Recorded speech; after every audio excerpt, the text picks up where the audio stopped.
So yun guys, magandang hapon po sa inyo.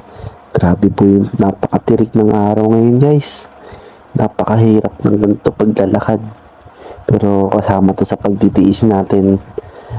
Papunta namin tayo sa lokal pero grabe init.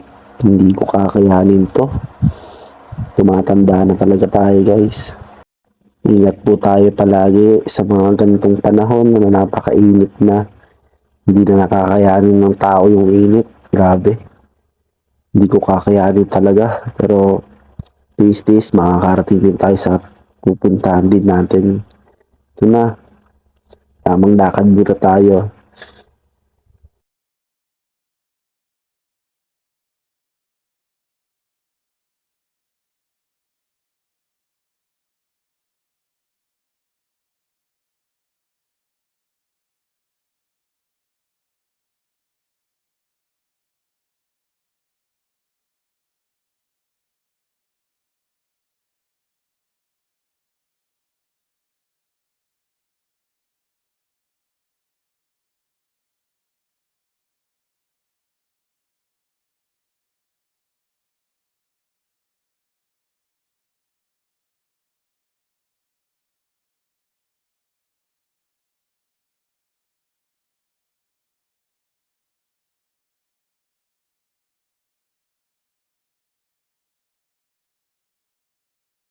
So yun guys, malapit na tayo.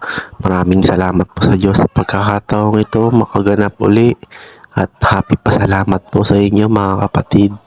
At andito na po tayo. Hindi na lang po, papunta na po tayo sa lokal. At ngayon nasa lokal na po tayo. Ay nako, salamat sa Diyos talaga.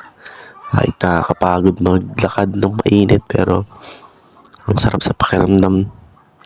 Kaya salamat sa Diyos. At muli, nakaganap na naman ng tungkulin. Salamat po sa Diyos. At happy pasalamat po mga kapatid. At pagtapos nga po namin ay pauwi na po kami. Salamat sa Diyos sa kapatid na naghatid po sa akin. At maraming salamat po sa inyo. Nasayang ko na naman ang 2 minutes ang buhay nyo. I love you all.